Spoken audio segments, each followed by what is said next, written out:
The winter air over John F. Kennedy International Airport carried a silence that felt unnatural. It was just past midnight on December 11th, 1978. Inside a dimly lit cargo building, something had gone terribly wrong. Or perhaps, perfectly right. No alarms blared. No gunfire echoed. No frantic calls were made. And yet, by sunrise, nearly $6 million in cash and jewels would vanish without a trace in what would become one of the most infamous heists in American history. The story would later be immortalized in Goodfellas. A polished version, controlled, almost elegant. But the film never showed what happened after, because the truth was far darker. At the center of it all was a man who rarely appeared in headlines, yet whose shadow loomed over everything. Jimmy Burke. Born James Burke, he was never officially made into the MAFIA. His Irish bloodline made sure of that. But in the underworld, that detail didn't matter. Power did, and Burke had plenty of it. Raised in foster homes across New York, Burke's childhood was marked by instability and violence. By the time he was a teenager, he had already learned a crucial lesson. Loyalty was currency, and fear was leverage. He gravitated toward crime early. Hijackings, truck thefts, cargo robberies. The airports around New York became his hunting grounds. By the late 1960s, Burke had established himself as one of the most efficient hijackers in the city. His operations were precise, clean, ruthless when necessary, but never careless. He wasn't the type to pull a gun unless it served a purpose. His real weapon was control of people, of information, of outcomes. According to multiple documented accounts, Burke operated with the quiet approval of the Lucchese crime family, one of the 5 families that dominated organized crime in New York. He answered to them, but in practice, he ran his own empire. And that empire was built on one simple idea: air cargo was vulnerable. Through contacts, bribes, and intimidation, Burke developed an inside network at JFK Airport. Baggage handlers, security staff, cargo supervisors, men who were either loyal, compromised, or afraid. Among them was a key figure, Louis Werner. Werner worked for Lufthansa, the German airline whose cargo shipments regularly moved through JFK. He had access, he had knowledge, and more importantly, he had debt, heavy gambling debt, the kind that doesn't go unnoticed in organized crime circles. Burke saw an opportunity. Werner was approached, pressured, turned. From that moment on, the inside of Lufthansa's cargo operations became an open book. Schedules, security protocols, cash shipments, everything. But information alone wasn't enough. Burke needed a crew, and he knew exactly where to find one. He turned to a man who had already proven his loyalty many times over. Thomas DeSimone. DeSimone was volatile, dangerous, known for his explosive temper and willingness to kill without hesitation. He was not someone who inspired trust, but he inspired fear, and fear had its uses. Alongside him was another familiar figure, Henry Hill. Hill wasn't a mastermind. He wasn't even particularly violent compared to others in Burke's circle, but he was connected. He moved between worlds, trusted enough by the crew, invisible enough to outsiders. Through Hill, Burke expanded his network. Drivers, lookouts, muscle. Each man had a role. Each man had a price. As the months passed, the plan began to take shape. Lufthansa flights arriving from West Germany were carrying something far more valuable than luggage. Cash, large sums of it, untraceable, uninsured, perfect. Werner provided critical details. One shipment, in particular, stood out, a delivery expected to carry millions in U.S. currency, the kind of score that could change lives, or end them. But Burke was patient. He waited, studied patterns, watched routines, identified weaknesses. According to investigators, the cargo terminal security relied heavily on routine. Guards followed predictable paths. Locks were standard. Procedures were rarely questioned. Burke understood something others often ignored. The greatest vulnerability wasn't technology. It was human behavior, and humans were easy to manipulate. The plan would require precision, no improvisation, no mistakes. On the surface, it seemed simple. Gain access, control the staff, move the money, disappear. But beneath that simplicity lay a web of risk. Too many people involved, too many variables, too much at stake. And yet, Burke moved forward. Because for men like him, the risk wasn't a deterrent. It was the point. As December approached, final preparations were made. Vehicles were secured. Weapons were distributed. Roles were assigned with cold clarity. The crew rehearsed, not formally, but through repetition of smaller crimes, smaller hijackings, smaller operations designed to sharpen instincts.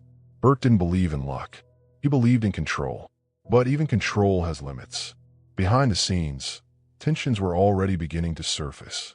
DeSimone's unpredictability worried some of the crew. His reputation for violence wasn't just rumor. It was documented fact. People had disappeared after crossing him, or sometimes for no reason at all. Hill, meanwhile, found himself caught between admiration and unease. He trusted Burke, but he understood the stakes. This wasn't just another job. This was something bigger, something that would attract attention far beyond the streets of Brooklyn. And attention, in their world, was dangerous. Still, no one walked away, because walking away wasn't an option. Not anymore. By the night of December 10th, 1978, everything was in place. The crew gathered in silence. Engines idled in the cold. No speeches were given. No final words exchanged. There was only the unspoken understanding of what was about to happen. Inside the Lufthansa cargo terminal, employees worked through the night, unaware that their routines had already been mapped, studied, and exploited. Werner had done his part. Doors would be accessible. Timing would be precise. The system would hold, just long enough. At approximately 3 a.m., the operation began. Vehicles moved toward the airport. Men took their positions. Masks, gloves, weapons. Everything was ready. Everything was calculated. And yet, as the first step of the plan unfolded, one small detail threatened to unravel everything. A delay. Unexpected. Unaccounted for. Inside the terminal, something had shifted. Not dramatically, not visibly, but enough. Enough to create doubt. Enough to introduce risk. And in operations like this, even the smallest disruption could trigger catastrophe. Burke wasn't there physically. He didn't need to be. He was elsewhere, waiting, watching the clock, trusting the machine he had built. But the machine was now encountering resistance. And for the first time, the outcome was no longer certain. Inside the cargo building, the crew hesitated. Just for a moment. A brief pause. A flicker of uncertainty. And in that moment, everything hung in the balance. Inside the Lufthansa cargo terminal at John F. Kennedy International Airport, hesitation could have meant failure. Or worse, exposure. But hesitation did not last. The crew moved. According to multiple documented accounts, the delay had been caused by a minor shift in staff positioning. Nothing dramatic, nothing suspicious, but enough to disrupt the exact timing Burke had calculated. It didn't matter now. The plan had already crossed the point of no return. Armed men entered the cargo building with controlled aggression. Their movements were deliberate, efficient. There was no shouting, no chaos. Only quiet authority backed by the unmistakable presence of violence. Employees were rounded up quickly, hands bound, voices silenced. The operation depended on one critical factor: speed without panic. And for the most part, it worked. The film never showed how calculated the restraint was. No unnecessary brutality. No reckless displays of force. Because Burke had made one thing clear: violence was a tool, not a spectacle. Inside the terminal, the crew located the Lufthansa vault area. They already knew where to go. Werner's information had ensured that. Louis Werner had provided access points, security weaknesses, and most importantly, timing windows. The vault wasn't impenetrable. It was simply believed to be. And belief, as Burke understood, was often the strongest defense and the easiest to exploit. The guards were subdued without incident. Keys were obtained. Doors opened. Inside were containers filled with currency shipments that had arrived on international flights, primarily from West Germany. Unmarked cash, unregistered, millions of dollars sitting quietly in the dark. The crew moved quickly. Money was transferred into waiting containers, then into vehicles positioned just outside. Every second mattered. Every minute increased the risk of discovery. Yet, there were no alarms, no interruptions, no resistance beyond what had already been neutralized. It was unfolding exactly as Burke had intended. Outside, engines idled. Drivers remained focused, hands steady on the wheel. Among the crew, tension was present, but controlled. Even Thomas DeSimone, known for his volatility, operated within the structure Burke had imposed. There was no room for improvisation. Inside, the final bags were loaded. The total haul would later be estimated at approximately $5 million in cash and nearly $1 million in jewelry, making it, at the time, the largest cash robbery in American history. But at that moment, the numbers didn't matter. Only the exit. The crew left the terminal as quietly as they had entered. No sirens, no immediate response, just the cold silence of early morning. By the time authorities would begin to understand what had happened, the men responsible were already gone. The vehicles disappeared into the darkness of New York. The operation had taken less than an hour. Clean, precise, almost invisible. But the truth was far darker. Because the real story of the Lufthansa heist did not begin with the robbery. It began after. The crew regrouped. Money was secured. Plans were made to lay low. Everything followed Burke's instructions. At least at first. Burke had always understood the greatest threat wasn't law enforcement. It was people. Loose talk, greed, ego, and there was already too much of it. Some members of the crew couldn't resist. Within days, signs of the robbery began to surface, not through evidence, but through behavior. Expensive purchases, luxury items, cars, celebrations, the kind of visibility Burke had explicitly forbidden. Henry Hill would later recall the shift in atmosphere, the excitement, the inability of certain individuals to stay quiet. To Burke, this wasn't just a mistake. It was a liability, and liabilities had to be removed. The first signs came quietly. One of the participants failed to check in. Then another. At first, there were explanations, delays, miscommunication, personal matters. But investigators would later discover a pattern, a deadly one. Bodies began to appear, in cars, in dumpsters, in remote locations. Some were never found at all. Thomas DeSimone vanished without a trace. Others met more visible ends. Each death carried the same message. Silence was no longer optional. It was enforced. Burke wasn't present at every killing. He didn't need to be. His orders were understood. His expectations were clear. Anyone who risked exposure would not be allowed to continue existing.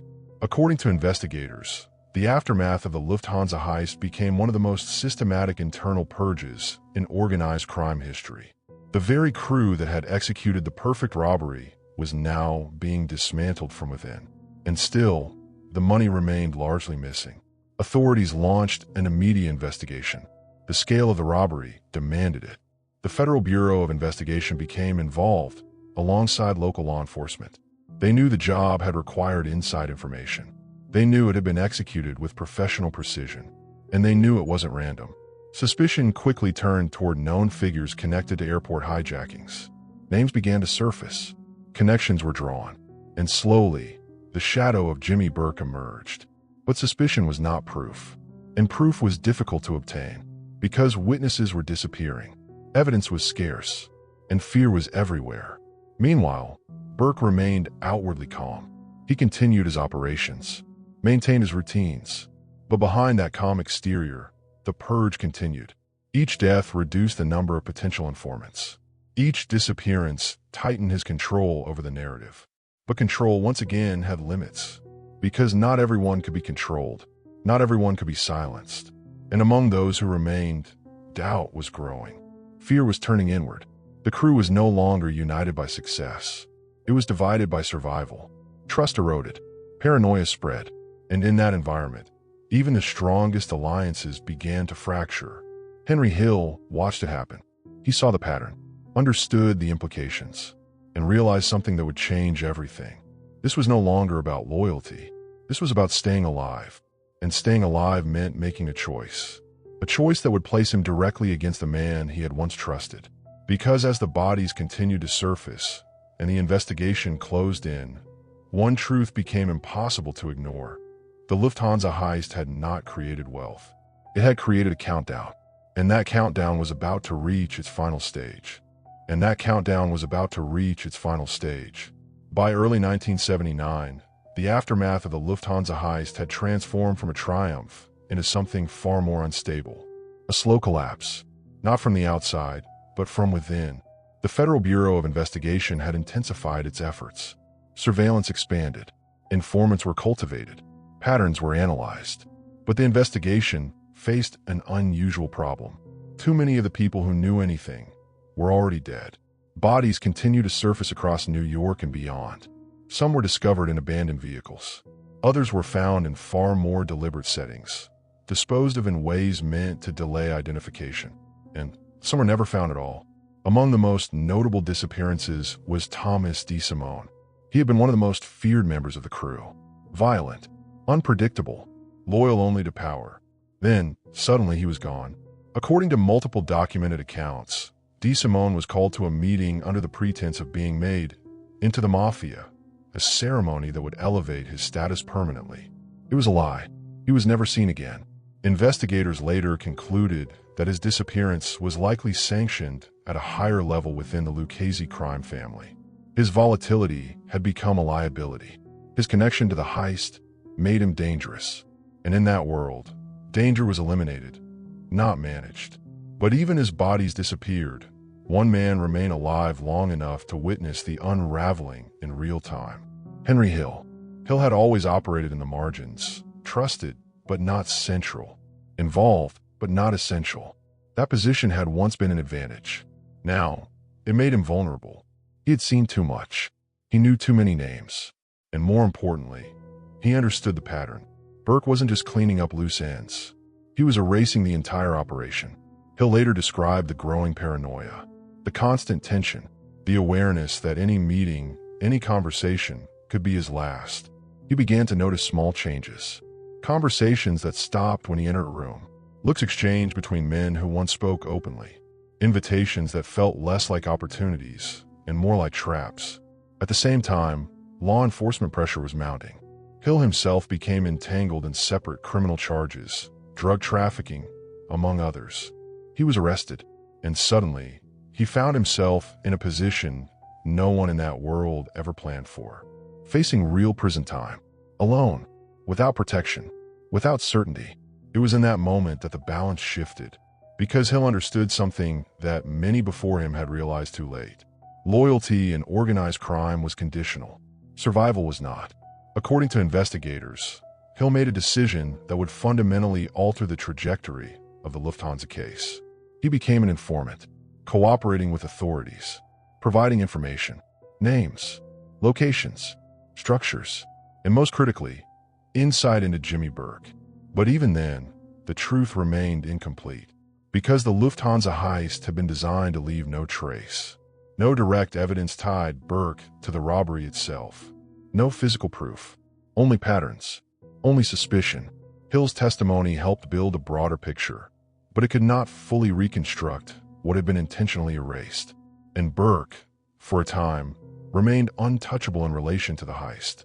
But the walls were closing in, not because of Lufthansa, but because of everything else. Investigators began to focus on Burke's wider criminal activities, racketeering, drug distribution, and multiple homicides connected to his expanding empire.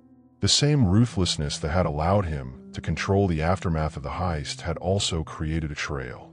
A different kind of evidence. One that could be followed. One that could be proven. In 1982, Burke was arrested, not for the Lufthansa heist, but for murder. The killing of Richard Eaton, a known associate. The case was built carefully. Witnesses were secured. Evidence was presented. And this time, there was enough. Jimmy Burke was convicted and sentenced to 20 years to life in prison. The man who had orchestrated one of the largest robberies in American history would never be formally charged for it. But his freedom was gone, and his empire followed. Inside prison, Burke's influence diminished.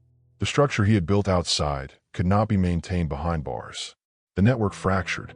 Control shifted. New figures rose. And the Lufthansa money, millions of dollars, remained largely unaccounted for.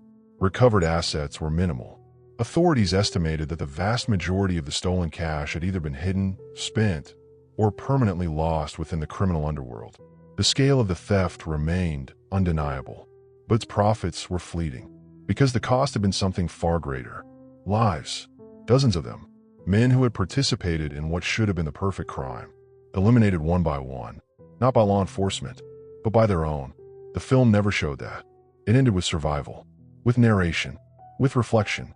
But the truth was far darker. There are no clean endings, no quiet retirements, only a sequence of calculated decisions that led, inevitably, to destruction. Henry Hill entered the witness protection program. His life transformed into anonymity. A man who had once moved through the underworld now lived under constant supervision, protected, but never free. His testimony helped dismantle parts of the system he had once served, but also marked him permanently. A traitor in the eyes of organized crime, a survivor in the eyes of the law. As for Burke, he spent the remainder of his life behind bars. He died in 1996. No confession, no recovery of the missing fortune, only silence. Investigators would later summarize the Lufthansa heist with a stark conclusion. It was, in execution, nearly flawless, but in consequence catastrophic, because the success of the robbery created a problem that could not be solved. Too many people, too much money, too much attention, and in a world governed by secrecy, that combination was unsustainable. The heist had not just stolen millions. It had exposed the fragility of the system itself. A system built on loyalty, but sustained by fear. And once fear took over completely, it consumed everything. In the end, the Lufthansa heist did not collapse because of a mistake. It collapsed because it succeeded too well. And for those involved, that success became something far more dangerous than failure. It became a death sentence.